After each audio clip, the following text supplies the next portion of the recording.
Hi there, I'm Alicia Petersay, one of the directors for customer success with BCD Hotel Solutions. As you learned in the previous video on hotel analytics, BCD collects a large amount of hotel data from our clients' travel programs.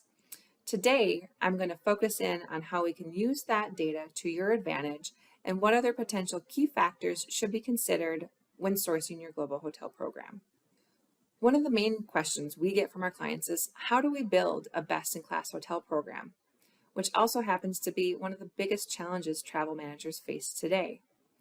Why, you may ask? Because the value of negotiated programs isn't increasing. It's actually doing the opposite. Hotels are valuing corporate business differently than they have in the past, which results in them being much more selective about the discounts that they're offering and when they're making those available for your travelers. With hotels having so much of their own data at their fingertips and access to intelligent revenue management tools, it's only going to get tougher from here. As we saw in the unexpected lessons learned from Hotel Analytics video with Ambro, we saw 50% of corporate rates result in less than a 10% discount off of the market rate.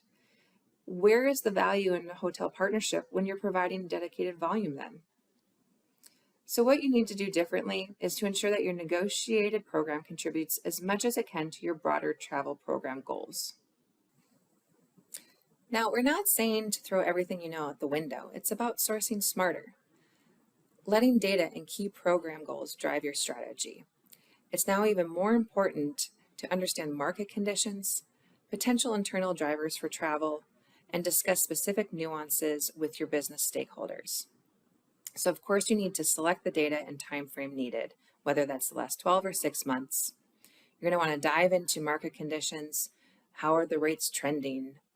What market forces might impact those rates over the next year? And talk to your internal stakeholders. Are there any factors that are more regional or country level specific that should be considered? Having these few pieces of information have historically been where we launch into an annual RFP. But let's take a look today at a few additional areas you may or may not have considered when sourcing your hotel program. So for today, we'll focus in on 4 key considerations to help support your hotel sourcing strategy. Yes, you certainly want to look at historical performance, but you also want to review how often you're actually getting your negotiated rate or better. Is your negotiated rate available for your travelers to book on a consistent basis? You also need to consider cohesiveness of your property list in the past. Do you have one hotel in the market that is markedly more expensive than the others? That can be confusing to travelers and also keep you from achieving savings goals. Does your program cover the preferences of your traveler population? Does it cover a mix to fit your traveler profile? Or are you asking travelers to stay at hotels that may have been ranked poorly in the past? And finally, are you considering how a hotel or chain ranks sustainability to fit into your overall corporate goals? I want to take some time to review this chart with you. On average, we find anywhere from 30 to 60% of hotels are underperforming for our clients, meaning the rate that you negotiated is not available for your travelers to book, or the rate is no longer competitive in the market. I mean, you may have negotiated and accepted a competitive rate, but what good are they if they're not made available? Now, why would a hotel discount be underperforming, you may ask? Well, we see this happen because markets change. If a market softened compared to what they thought was going to happen, the hotel's offer is no longer competitive. Or sometimes there's higher compression and the hotel may close out your rate altogether. And sometimes the initial rate that you were offered and accepted isn't competitive because you really didn't have the leverage to get a good discount. In the example here, you can see several hotels performing well in the upper right-hand quadrant with varying room night volumes indicated by the bubble size. These hotels offered a competitive negotiated rate, and they make that rate available to your travelers on a regular basis. Now, in the red circle to the left, we see the poor performing hotels in the market. Some initially offered great negotiated rates, but they're not making it available. And even worse, there are hotels that were accepted with an uncompetitive rate and have a terrible booked rate discount with strong room night volume. So something that you do need to keep in mind here is that you need to have conversations with these hotels and to be able to shift share if necessary.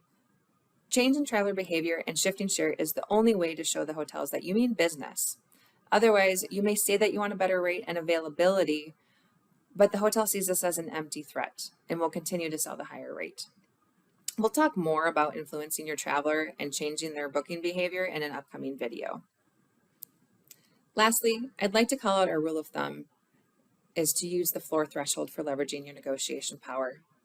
250 annual room nights is a safe place to start, but we often recommend 500 or more to really get the best deal for your hotel program. It's also best to consider consolidating volume into fewer hotels to drive more leverage, but you need to be thoughtful on how much volume you push to each hotel. You want it to be high enough that you get buying power, but not too high where the hotel isn't willing to give you a good discount and the inventory available. This can often be found challenging for those smaller hotels and those that are in more remote locations. After considering the effectiveness of your discount, we need to make sure that these hotels make sense together. Have you ever logged into your booking tool and seen page after page after page of preferred hotel options, only to know that that's not going to drive any leverage for your negotiations and will likely not result in any savings at the end of the day? Or do you have any luxury properties that are included in your program for the VIP travel, but they're marked in your booking tool? You'll likely see the volume at those hotels, along with your average booked rate in that market, increase over time because travelers will see this as a preferred option for their stay, regardless if there's another more cost-effective option available. A pro tip here would be to certainly keep these luxury properties on a secret list for your executive travel. These are not necessarily hotels for everyday travel and don't need to be made available as preferred in the booking tool. Now, while it's important to give your travelers options in their hotel selection choice, flagging too many hotels or hotel types can do more harm than good. The best practice here would be to mark this with only preferred hotel status. Do not steer any travelers to a most preferred hotel, which could be more expensive or sometimes not even have your rate available at all.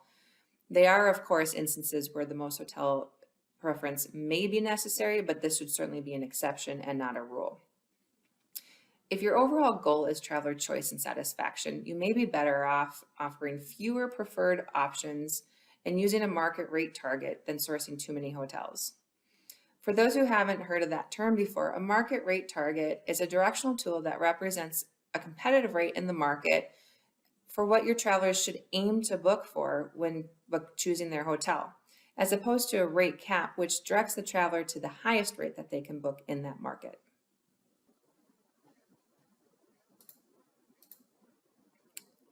Let's take this all a step further. By reviewing the various factors for consideration, we start to see the top hotels shift in your overall selection. What was once a practice of only reviewing top hotels' production and volume now must include these other key factors like effective ABR discount, the overall hotel program fit, the traveler rating, and sustainability. Remember, just because a hotel has high volume doesn't mean it automatically gets to remain in the program. When we follow the chart, we'd see the Suites Hotel, for example, was listed towards the top in overall production and spend. But throughout the course of the additional considerations, we see it continues to shift lower and lower on the list, ending up in the bottom half.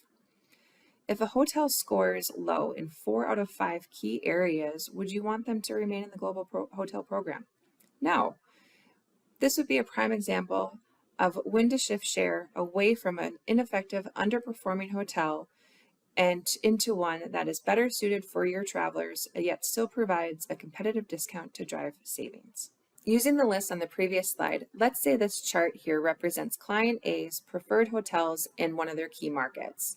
There are several things to keep in mind, and this provides a great visual representation of your data in one view prior to making hotel RFP selections. What traveler feedback have you received throughout the year on any preferred hotel issues? Those should certainly be removed and not be considered for the following year. Do you maybe have too many hotels in the program for the number of room nights in a market? This may be diminishing your overall negotiation leverage. Are the hotels that you have selected covering your traveler needs on a business level? And does the hotel have strong sustainability practices in place? All of these things should be considered when creating your solicitation list. In the next hotel sourcing video, we'll dive deeper into this example and show how reviewing all key factors not only create a strong hotel program, but organically reduce and diversify your program while delivering results. As we come to an end of today's video, I'd like to share what 3 things you can do today before you source your hotel program. Review your hotel performance in the current year. Why invite hotels back that are not performing or offering the negotiated rate?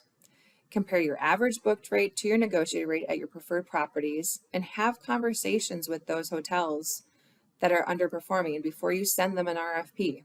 You need to be prepared to reduce the size of your program if hotels are not willing to offer you a competitive rate. No preferred hotel is better than flagging a terrible discount and directing the travelers to book it. Second, you want to make sure that your hotels are aligned within a market, your traveler profile, and your corporate culture. Your hotel program should have a symbiotic relationship and complement each other. Review the traveler satisfaction score and hotel sustainability efforts. You're creating this program with your travelers in mind, so why not base decisions on hotel performance and satisfaction? It's a clearer message to the traveler on where to stay and what to spend, and where to find more sustainable choices. Thanks for taking the time today with me, and look for the second hotel sourcing video and more content from our hotel strategy workshop video series.